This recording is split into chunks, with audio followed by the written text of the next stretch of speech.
नमस्कार। मैं Shashi Prabha Saraswat, associate professor Hindi, Shri Kalyan राजकीय कन्या महाविद्यालय सीकर। सतत ज्ञान के प्रवाह को वृद्धि देते हुए आज का व्याख्यान प्रारंभ करते हैं, जिसका प्रमुख विषय है सुप्रसिद्ध निबंध मेरे राम का मुकुट भीग रहा है, जिसका अवतरण निम्नलिखित है। महीनों से मन बेहद बेहद उदास है। उदासी की कोई खास वजह नहीं है। कुछ तबीयत ढीली है, कुछ आसपास के तनाव और कुछ टूटने का डर। खुले आकाश के नीचे भी खुलकर सांस लेने की वजह की कमी। जिस काम में लगकर मुक्ति चाहता हूँ, उस काम में हजार बाधाएं। कुल ले देकर उदासी के लिए इतनी बड़ी चीज नहीं बनती। फिर भी रात नींद नहीं आती। दिन ऐसे बीतते हैं जैसे भूतों के सपनों की एक रील पर दूसरी रील चढ़ा दी गई हो और भूतों की आकृतियां डरावनी हो गई हों। रात के 12 बजे लोग नहीं लौटे। गृहिणी बहुत उद्विग्न हुई, झल्लाई। साथ में गए मित्र पर नाराज होने के लिए संकल्प बोलने लगी। इतने में जोर की बारिश आ गई। छत से बिस्तर समेटकर कमरे में आया। गृहिणी को समझाया, बारिश थमेगी, आ जाएंगे। संगीत में मन लग जाता है तो उठने की तबीयत नहीं होती। तुम सो जाओ, ऐसे बच्चे नहीं हैं। प्रसंग इस भांति है। इस निबंध के रचनाकार पंडित विद्यानिवास मिश्र जी हैं। इसमें लेखक ने समकालीन परिवेश में सांस्कृतिक बोध से पीड़ित मन की निराशा भाव का चित्रण किया है। मिश्र जी ने इस निबंध में सांस्कृतिक मूल्यों को युगीन परिस्थितियों में अपने अस्तित्व को सुरक्षित रखने के लिए संघर्षरत बताया है। इन पंक्तियों में लेखक ने अपने पुत्र और एक मेहमान कन्या के देर रात तक संगीत कार्यक्रम से नहीं लौटने पर अपनी पत्नी की चिंता का वर्णन किया है। लेखक कहते हैं कि उसका मन कई महीनों से अत्यधिक उदास और व्यथित है।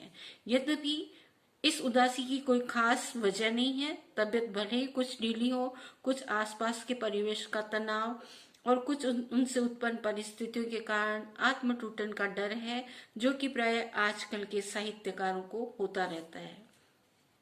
नगरीय परिवेश में, आत्म केंद्रित परिवेश में भले ही सांस लेने के लिए खुला आकाश है, फिर भी सांस लेने की जगह की कमी है। इस तरह आसपास का वातावरण एकदम दमघोंटू है, मनोव्यग्रता को बढ़ाने वाला है।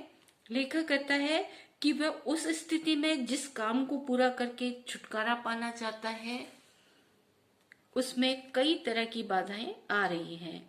इन सब से केवल थकान बढ़ती है, परंतु जो उदासी मन में बढ़ रही है उसका कोई खास या बड़ा कारण नहीं है।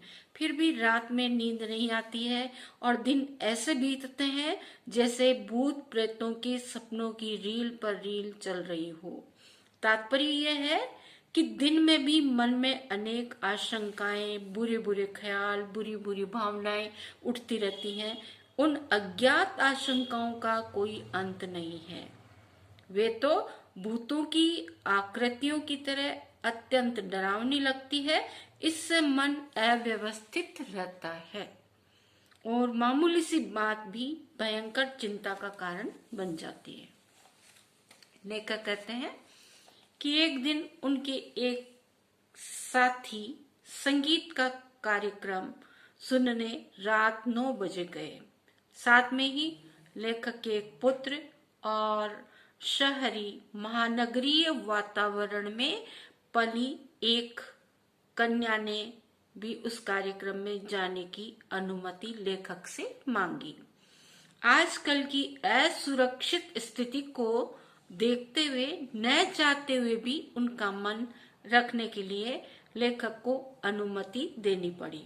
परंतु रात के 12 बज गए, तब तक भी वे लोग घर वापस नहीं लौटे। उनका पुत्र और वो महानगर से आई हुई कन्या दोनों ही 12 बजे तक वापस नहीं लौटे। तो लेखक की धर्मपत्नी अत्यधिक बेचैन हुई, चिंतित हुई और क्रोध की वशीभूत झल्लाते हुए वो लेखक के मित्र के प्रति अपना आक्रोश प्रकट करना प्रारंभ कर ही रही थी कि जोरदार बरसात आ गई। धर्मपत्नी काफी क्रुद्ध हुई कि ऐसी अंधेरी रात में, और वो भी 12 बज गए, अभी तक वो पराई कन्या है जो घर नहीं लौटी है, तो मन में बुरे बुरे ख्याल आ रहे हैं। तभी अचानक तेज बरसात हो जाती है। बरसात के कारण लेखक छत से बिस्तर उठाकर अपने कमरे में आया और उद्विग्न ने पत्नी को समझाया कि बच्चे थोड़ी ही हैं, कोई अबोध बच्चे थोड़ी ना है, छोटे छोटे बच्चे थोड़ी हैं, बड़े हैं, समझदार हैं, कोई ऐसी वैसी घटना नहीं घटेगी, वे घर लौट आएंगे। संगीत का कार्यक्रम था, उसमें मन लग गया होगा, इसीलिए वहां से उठने का मन नहीं बना होगा। अब बरसात रुकेगी तो आ जाएंगे। वे अपनी धर्मपत्नी को समझाते हैं कि वो कोई नन्हे बालक नहीं है, वो भी समझदार हैं दोनों। अपना पुत्र और वह महानगरीय सभ्यता से आई हुई पराई मेहमान कन्या दोनों ही समझदार हैं, तो तुम्हें चिंतित नहीं होना चाहिए, इस प्रकार व्यथित नहीं होना चाहिए। संगीत का कार्यक्रम था, तो संगीत में आजकल के बच्चों का मन लग ही जाता है, इसलिए थोड़ा समय लग गया होगा। परंतु मन ही मन लेखक भी चिंतित होते हैं कि इसको तो मैं समझा रहा हूँ, धर्म पत्नी को तो समझा रहा हूँ, परंतु आज का जो युग है, इस कलयुग में, आज के वातावरण में ऐसी अनोखी घटनाएं घटती रहती है।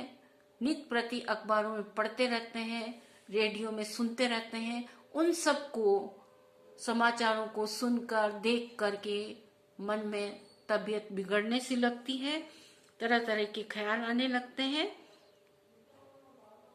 फिर वे अपनी पत्नी से कहते हैं कि संगीत का कार्यक्रम था, उसमें मन लग गया होगा, इसलिए वहां से उठने का मन नहीं बना होगा।